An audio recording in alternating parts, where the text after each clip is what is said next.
Right now, dramatic news of violence and protests in the Middle East and North Africa is flooding our TV channels. Inside this beautiful 18th century building, there are 300 people scouring the world for information, so that politicians and major organisations can have tomorrow's news today.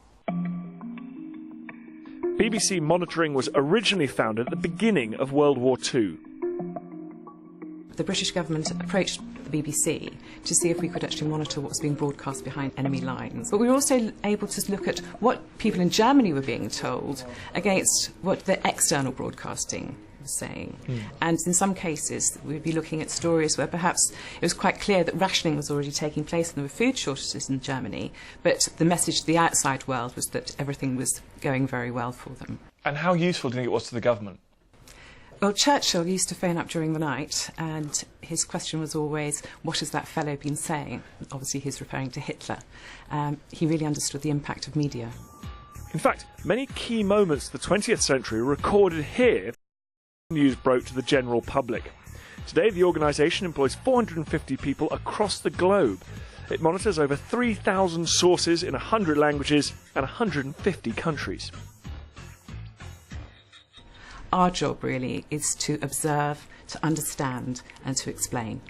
We have direct links into government and conversations are taking place as we speak with BBC correspondents around the world. So we're looking for information that would be a breaking news story or perhaps something which might impact on British foreign policy. And one man knows how to read between the lines of even the most censored news.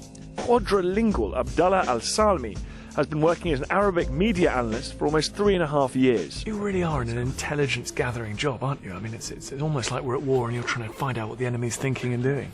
Definitely. I mean, what we do is that we look at traditional media. We see what reports they have. And once we see that actually there are no reports, we switch very quickly to social media and try to get as much information as possible.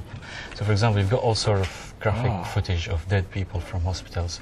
Apparently, they try to put out these videos to encourage the people more to protest against the regime. Facebook is very popular in the Middle East, and according to some reports, there are more Facebook users than newspapers readers in the Middle East.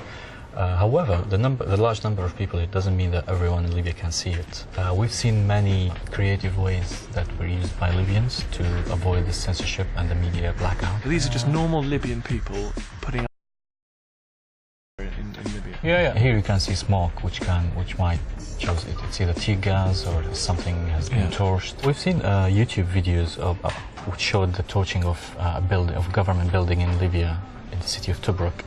We put it out, and after that it was used in the BBC News as well as in the BBC News website. So what do you think is going to happen next? It doesn't look that we will see a clear end to all this within the next 1 week. I expect things to flare up more in Yemen. They have been having protests over the past month at least. I expect it to develop more. From protest to propaganda, from crisis to censorship, there is nothing that this organisation doesn't tune into. And every day it has its eyes and its ears firmly fixed on the future. And Dan is here. Dan, you've got a real sense then of how social media is changing events these days.